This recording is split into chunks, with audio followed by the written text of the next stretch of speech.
Welcome back, adult ESL students, to our series, Confusing Words in English. Last week, we learned one pair of words. This week, in Lesson 2, we will be learning about two different pairs of words. The first pair of words will be complement with an I and complement with an E.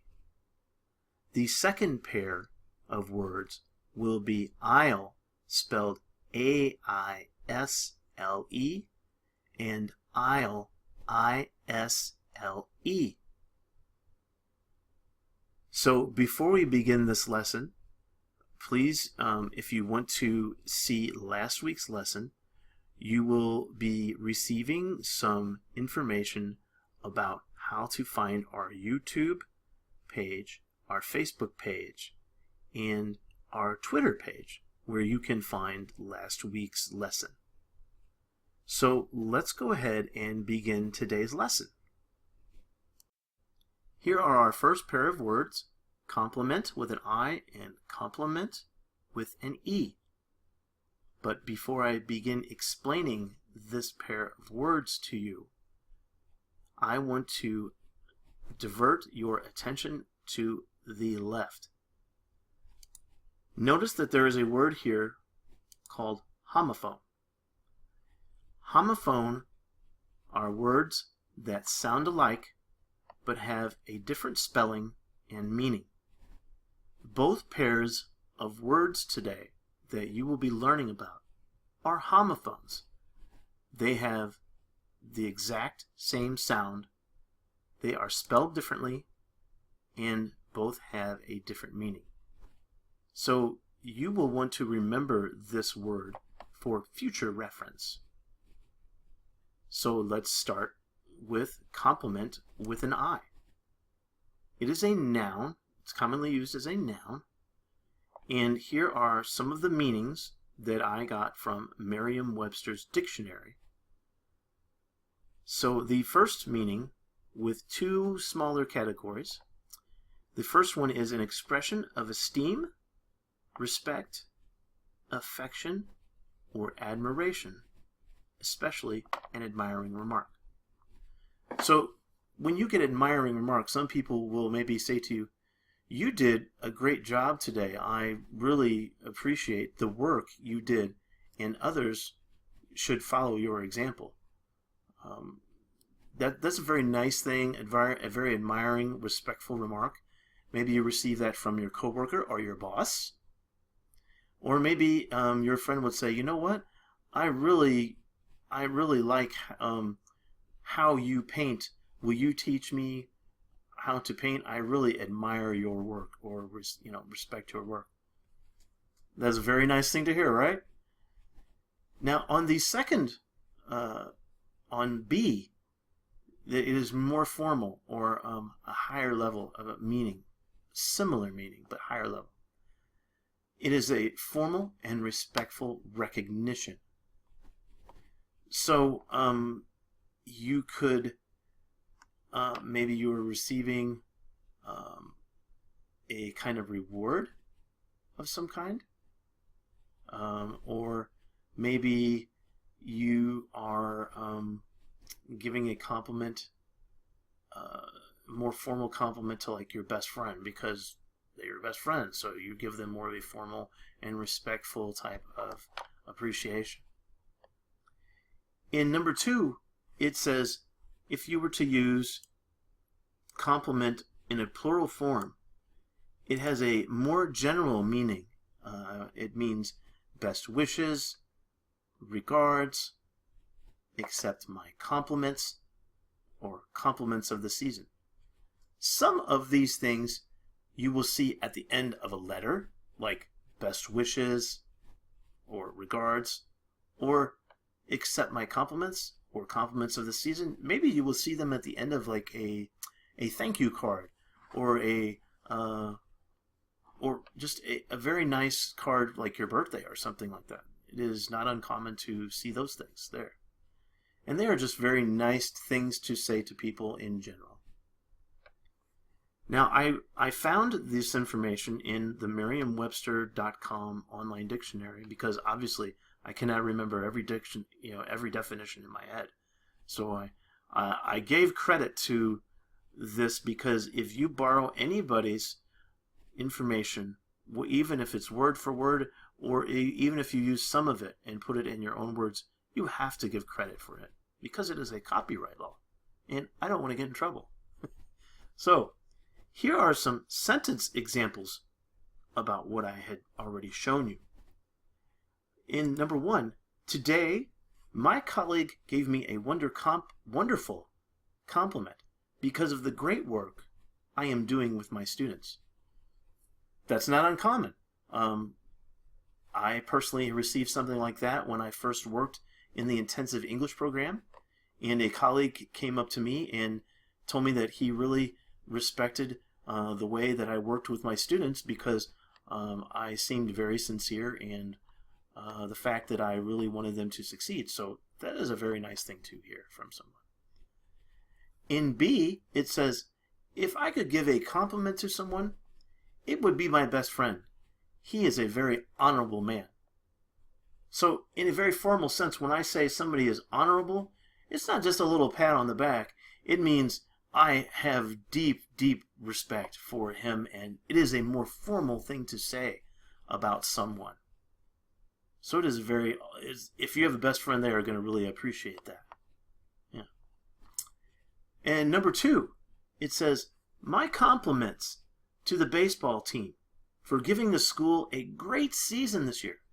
So if your baseball team did a good job, maybe they made it to the championship, or maybe they just did very well in general. And you are just saying, congratulations on a very successful season in general. Nothing out of the ordinary, but a very nice thing to do if you are maybe the school principal and you are addressing the school and the team at the same time. Now, I need to teach you another word because before I do the compliment with an E, this is a term that I hope you already understand. The word is context. And the word context means when the meaning of a word is determined by the text around it or that is surrounding it. And that is very important in English because many words in English may have a certain meaning, but that meaning will change depending on the words you create around it in a sentence or the paragraph itself. So it's very important to keep that in your memory because one of your main skills in reading is called context clues. And that is why you should already know that. So compliment with an E is used as a noun. But now, as you see, and I apologize because my word program was not working correctly when I typed this. So number 1 is here, 2, and 3, and 4, and 5 will be in one space and down. So let's talk about number 1. Number 1 has, 3 different kinds. Amazing, right? So compliment as a noun, number 1A, says something that fills up, completes, or makes perfect. And they gave a sentence example. The scarf is a perfect complement to her outfit. That means maybe the colors match very nice, or the material looks very good and matches with the rest of the material that she is wearing. Maybe she has a gold coat, and maybe she has a red or a silver color that is oftentimes a very nice matching color with something. So when they say it's a perfect complement, and that means they work together well. They look aesthetically or visually pleasing. B, the quantity, number, or assortment required to make a thing complete. The usual complement of eyes and ears. And this was said by either a famous author or famous person of some kind, especially the whole force or personnel of a ship. So some years ago, about almost 20 years ago, I was in the U.S. Navy. So many times I used to hear the officers or other people say, we are going out to sea in the aircraft carrier. I served on a ship that had planes that came off of it and flew. And it say, we have a full complement of crew. In other words, they had the required full amount of people on the ship so that they could run it properly while we were at sea, sailing. Pretty important stuff to know. If you don't have enough people, could be very unsafe. Letter C on number 1. One of two mutually completing parts. Counterpart. She is a kind of compliment to me, and we get on famously. Another famous person had said that. If you have a girlfriend, wife, husband, or boyfriend, a kind of relationship, it is a very nice thing to say. You know, my girlfriend is a compliment to me because I am very quiet, but she is very lively, and it makes me want to do more things, to go out and do things. So that is a nice thing to say. Number 2. Now, this is a little different because I'm not a math person. So I will read the sentences to you, but you don't want me trying to explain math to you, okay? So in 2 and 3, we're going to be a little lost here. I will read those to you, and if you know about math and biology, I will leave those to you because I will make a mess. So number 2A, the angle or arc that when added to a given angle or arc equals a right angle in measure. Now I do know that that is 90 degrees, and that's as far as I'm going to go. Letter B on number 2, the set of all elements that do not belong to a given set and are contained in a particular mathematical set containing the given set. I'm not even going to try to explain that. I hope you understand that if you know anything about math. Letter C on number 2, a number that when added to another number of the same sign yields 0 if the significant digit farthest to the left is discarded, used especially in assembly language programming. I kind of get that. Do I still want to explain it? No. So I hope you understand that one.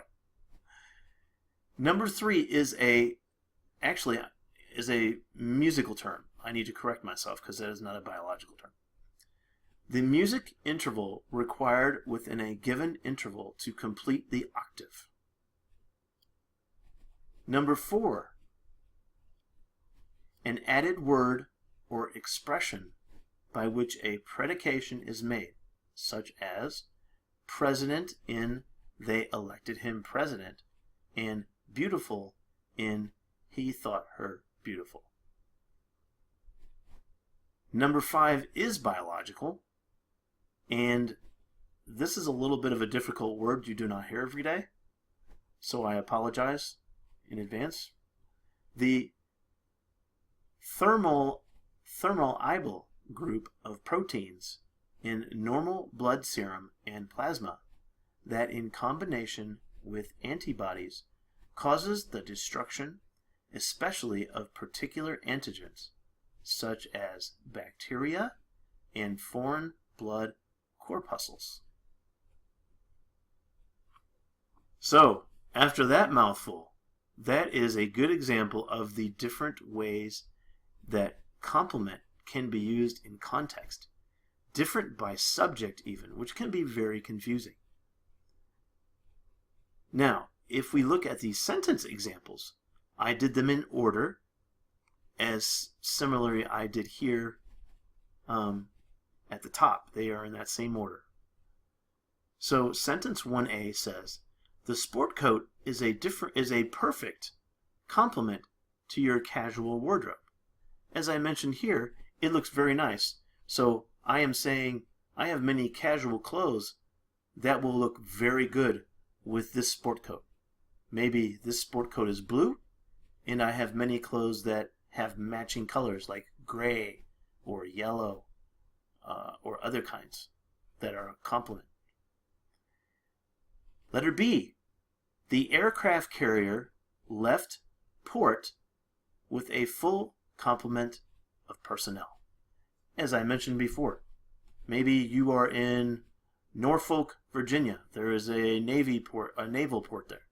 And when the aircraft carrier left, they had everybody they needed to run the ship properly. Letter C. His witty sense of humor is a perfect complement to her vibrant personality. Very nice. So it says they maybe are a couple. He is very funny and witty, and she is very energetic. And it works well together, so they are maybe a perfect couple. Who knows? They probably fight too, but not all the time. Number 2. A. Everyone knows the sum of two angles is equal to a right angle, and those angles are mutually a complement of each other. If I were to try to explain that in some way, I would say that they're saying that relationship is a complement or shares a relationship to make up 90 degrees.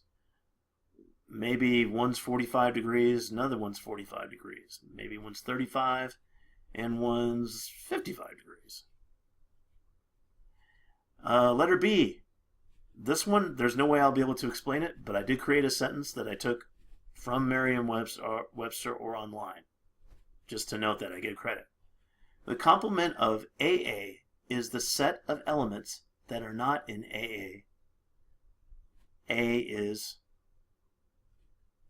whatever that symbol means, B, in relationship to B. Letter C, another mathematical term. We can define complement in mathematics as something that completes something else or makes it better. Well, that is not too difficult to understand. It means what it means. And it sounds almost like a definition type sentence. And it is. Number 3 is the musical theme.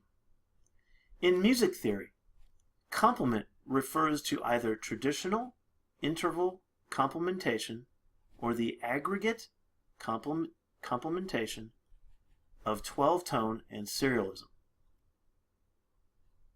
I'll take their word for it that's exactly what it means, because there's no way I'd be able to understand that at all. Because I'm not a musician, but it's true. Number 4, when you use the word complement in order to complete a predication, examples like, she thought him to be a scoundrel are not uncommon. So in other words, that phrase complements the person with the remark. They share that relationship. She thought him to be a scoundrel. Maybe he is a scoundrel. Maybe he's not. But that is the relationship based on that particular thought. By number 5 is the biological term. And this one is somewhat easy to understand, but you have to pay very close attention. By using complement in a biological sense, a person may be explaining the destructive process caused by a toxic relationship between a group of proteins in the blood, we all have proteins in our blood, that, when combined with antibodies, causes the eradication or elimination or destruction of bacteria and foreign blood corpuscles. In other words, it's saying good stuff in your blood, when combined with antibodies, causes the eradication of bad things that you don't need. That's about the closest way I can explain that. Now, that is the end of the first pair of words. Next, we are going to talk about aisle with an A-I-S-L-E spelling and aisle spelled I-S-L-E. So we're going to do that next. Here we have our second pair of words, aisle with an A and aisle with an I. So aisle with an A is a noun, and we have a few different meanings. The first one has a couple of smaller meanings. Letter A says a passage separating sections of seats. So I want you to think about a movie theater. In a movie theater, you see many seats. And usually in between, in the middle, there is a big open space you can walk down. That is called an aisle because it separates sections of seats.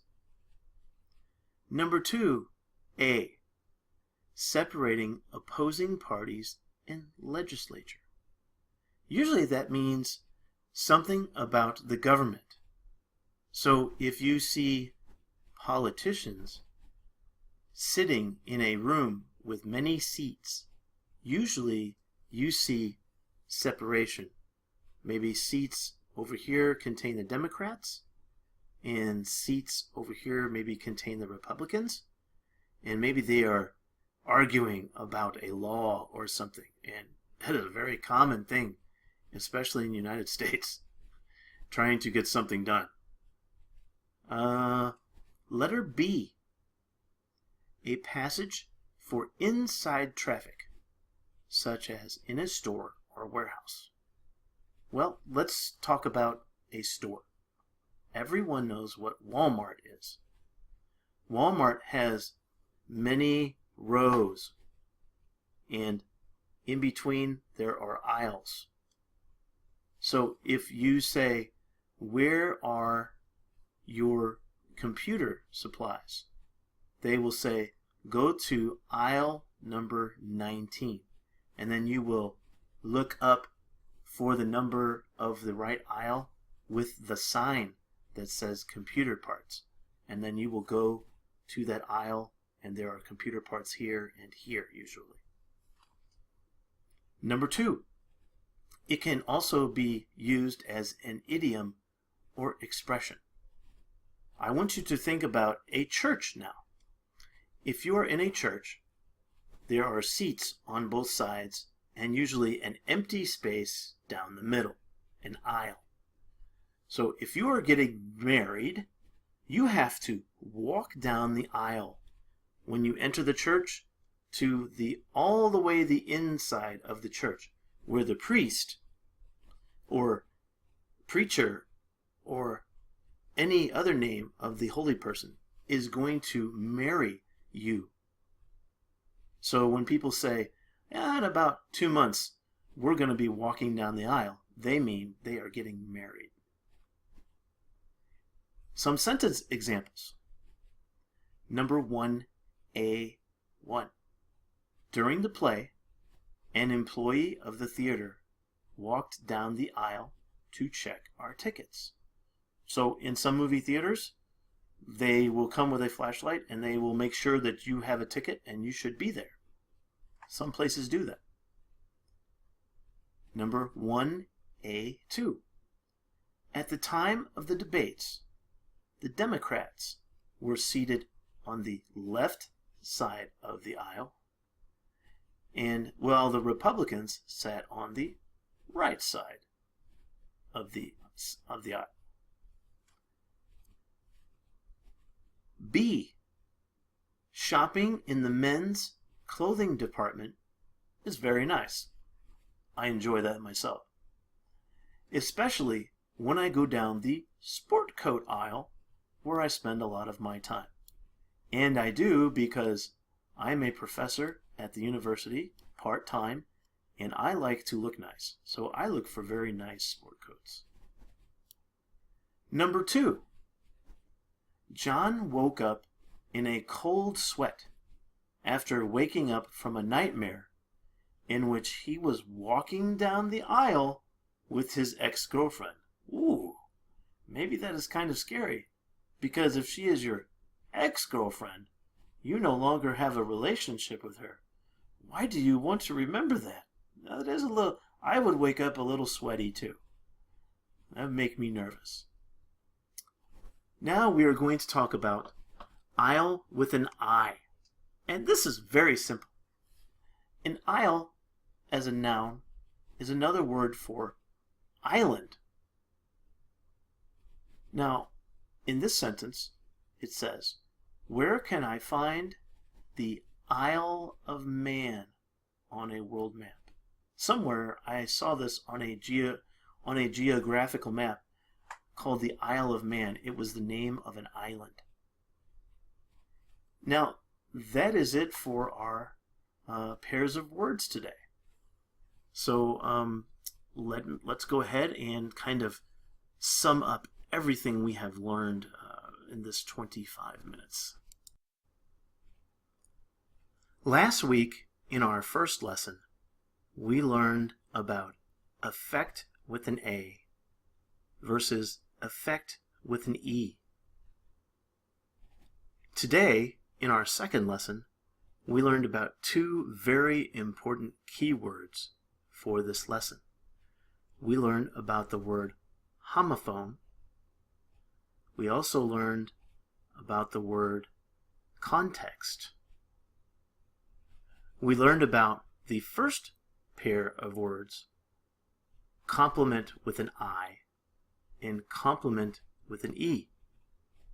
We also learned about the second pair of words, isle with an A and isle with an I.